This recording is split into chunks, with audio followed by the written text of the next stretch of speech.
ಮರಾಠ ಪುಂಡರ ಹಾವಳಿ ಮತ್ತೆ ಶುರುವಾಗಿದೆ. ಬೆಳಗಾವಿಯಲ್ಲಿ ಬಸ್ ಕಂಡಕ್ಟರ್ ಕನ್ನಡ ಮಾತನಾಡಿದ್ದಕ್ಕೆ ಹಲ್ಲೆ ನಡೆಸಿರುವಂತಹ ಘಟನೆ ನಡೆದಿದೆ.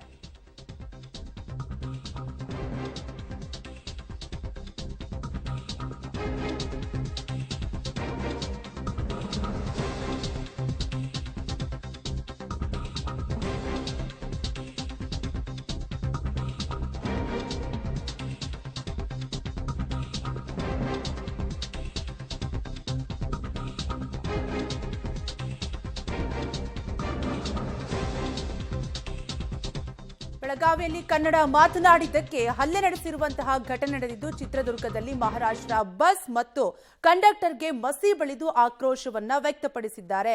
ನವ ನಿರ್ಮಾಣ ವೇದಿಕೆ ಸಂಘಟನೆಯಿಂದ ಬಸ್ ತಡೆದು ಪ್ರತಿಭಟನೆಯನ್ನ ಮಾಡಲಾಗಿದ್ದು ಬಸ್ ಚಾಲಕನ ಮುಖಕ್ಕೆ ಮಸಿ ಬಳಿಯುವ ಮೂಲಕ ಆಕ್ರೋಶವನ್ನ ವ್ಯಕ್ತಪಡಿಸಿದ್ದಾರೆ. ಮಹಾರಾಷ್ಟ್ರದ ಗಡಿಯಲ್ಲಿರುವ ಬೆಳಗಾವಿಯ ಹೊರವಲಯದಲ್ಲಿ ಮರಾಠಿ ಭಾಷೆಯಲ್ಲಿ ಮಾತನಾಡಲಿಲ್ಲ ಅನ್ನುವಂತಹ ಒಂದೇ ಒಂದು ಕಾರಣಕ್ಕೆ ಬಸ್ ಕಂಡಕ್ಟರ್ ಮೇಲೆ ಡ್ರೈವರ್ ಮೇಲೆ ಹಲ್ಲೆಯನ್ನ ನಡೆಸಿದ್ದಾರೆ. ಚಿತ್ರದುರ್ಗದಲ್ಲಿ ಮಹಾರಾಷ್ಟ್ರ ಬಸ್ ಮತ್ತು ಕಂಡಕ್ಟರ್ಗೆ ಮಸಿ ಬಳಿದು ಆಕ್ರೋಶವನ್ನ ವ್ಯಕ್ತಪಡಿಸಿದ್ದು ನವ ನಿರ್ಮಾಣ ವೇದಿಕೆ ಸಂಘಟನೆಯಿಂದ ಬಸ್ ತಡೆದು ಪ್ರತಿಭಟನೆಯನ್ನ ಮಾಡಲಾಗಿದೆ.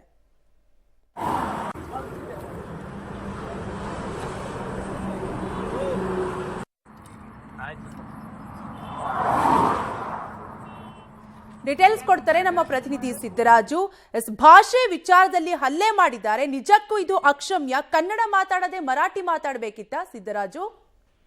ಖಂಡಿತವಾಗೂ ಕಾವ್ಯ, ಏನು ಬೆಳಗಾವಿಯ ಸಿಟಿ ಬಸ್ ಅಲ್ಲಿ ಪ್ರಯಾಣಿಸಿದಂತ ಜೋಡಿಯೊಂದನ್ನ ಕನ್ನಡಿಗ ಕಂಡಕ್ಟರ್ ಒಂದು ಕನ್ನಡದಲ್ಲಿ ಟಿಕೆಟ್ ಕೇಳಿದ ಹಿನ್ನೆಲೆಯಲ್ಲಿ ಮರಾಠಿ ಮಾತನಾಡದ ಹಿನ್ನೆಲೆಯಲ್ಲಿ ಕಂಡಕ್ಟರ್ ಮೇಲೆ ಒಂದು ಹಲ್ಲೆ, ಮಾರಣಾಂತಿಕವಾಗಿ ಹಲ್ಲೆ ನಡೆದಿತ್ತು ಬೆಳಗಾವಿಯಲ್ಲಿ. ಈ ಹಿನ್ನೆಲೆಯಲ್ಲಿ ಚಿತ್ರದುರ್ಗದಲ್ಲೂ ಕೂಡ ಇದಕ್ಕೆ ಆಕ್ರೋಶ ವ್ಯಕ್ತವಾಗಿದೆ. ಚಿತ್ರದುರ್ಗ ಜಿಲ್ಲೆ ಹಿರಿಯೂರು ತಾಲೂಕಿನ ಗುಯಿಲಾಳು ಟೋಲ್ ಬಳಿ ಒಂದೇನು ಮಹಾರಾಷ್ಟ್ರ ಬಸ್ NH4 ಅಲ್ಲಿ ಪ್ರಯಾಣ ಬೆಳೆಸಿತ್ತು. ಆ ಸಂದರ್ಭದಲ್ಲಿ ನವನಿರ್ಮಾಣ ವೇದಿಕೆ ಕನ್ನಡ ಪರ ಸಂಘಟನೆ ನೇತೃತ್ವದಲ್ಲಿ ಒಂದು ಹೋರಾಟ ನಡೆದಿರುವಂತದ್ದು. ಒಂದು ಬಸ್ ಅನ್ನ ತಡೆದು ರಾಷ್ಟ್ರೀಯ ಹೆದ್ದಾರಿಯಲ್ಲಿ ಜಿಲ್ಲಾಧ್ಯಕ್ಷ ತಿಪ್ಪೇಸ್ವಾಮಿ ನೇತೃತ್ವದಲ್ಲಿ ಪ್ರತಿಭಟನೆ ನಡೆದಿರುವಂತದ್ದು. ಈ ವೇಳೆ ಮಹಾರಾಷ್ಟ್ರದ ಬಸ್ ಚಾಲಕನ ಮುಖಕ್ಕೂ ಕೂಡ ಬಸ್ ಒಂದು ಮಸಿಯನ್ನ ಬಳಿಯುವ ಮುಖಾಂತರ ಕನ್ನಡ ಪರ ಸಂಘಟನೆಯವರು ಒಂದು ಆಕ್ರೋಶನ ಹೊರಹಾಕಿದ್ದಾರೆ. ಹಾಗೆ ಬಸ್ ಮುಂಭಾಗದಲ್ಲೂ ಕೂಡ ಬ್ಲಾಕ್ ಸ್ಪ್ರೇ ಮಾಡುವ ಮುಖಾಂತರ ಈ ರೀತಿ ಮತ್ತೊಮ್ಮೆ ಕನ್ನಡಿಗರ ಮೇಲೆ ಹಲ್ಲೆ ನಡೀಬಾರದು ಎಂಬ ಆಕ್ರೋಶವನ್ನು ಕೂಡ ಹೊರಹಾಕಿದ್ದು, ಇದೇ ರೀತಿ ಮುಂದುವರೆದ ವೇಳೆಯಲ್ಲಿ ನಮ್ಮ ಕರ್ನಾಟಕ ಪ್ರವೇಶಿಸುವಂತ ಮಹಾರಾಷ್ಟ್ರದ ಎಲ್ಲಾ ಬಸ್ಗಳು ಕೂಡ ಇದೇ ರೀತಿ ನಾವು ಶಾಸ್ತಿ ಮಾಡ್ತೇವೆ ಎಂಬ ಆಕ್ರೋಶವನ್ನು ಒಂದು ಎಚ್ಚರಿಕೆಯನ್ನು ಕೂಡ ನೀಡಿದ್ದಾರೆ. ಹಾಗೆ ಇಷ್ಟೆಲ್ಲ ಘಟನೆಗಳು ನಡೆದರೂ ಕೂಡ ಮರಾಠಿಗರ ಒಂದು ಪುಂಡಾಟಿಕೆ ಪ್ರತಿ ಬಾರಿ ನಡೆಯುತ್ತಿದ್ದು ಒಂದು ಕನ್ನಡಿಗರು ಮಹಾರಾಷ್ಟ್ರ ಗಡಿ ಭಾಗದಲ್ಲಿ ಓಡಾಡುವುದೇ ಕಷ್ಟಕರವಾಗಿದೆ ಎಂಬ ಆತಂಕವನ್ನು ಕೂಡ ಕನ್ನಡ ಪರ ಸಂಘಟನೆಯವರು ಹೊರಹಾಕಿದ್ದಾರೆ. ಹೀಗಾಗಿ ಬೆಳಗಾವಿ ನಮ್ಮದು ಎಂಬ ಒಂದು ಘೋಷಣೆ ಮುಖಾಂತರ ಒಂದು ಎಚ್ಚರಿಕೆಯನ್ನು ಕೂಡ ರವಾನಿಸಿದ್ದಾರೆ. ಕಾವ್ಯ, ಥ್ಯಾಂಕ್ ಯು ಸಿದ್ದರಾಜು ಡೀಟೇಲ್ಸ್ಗಾಗಿ.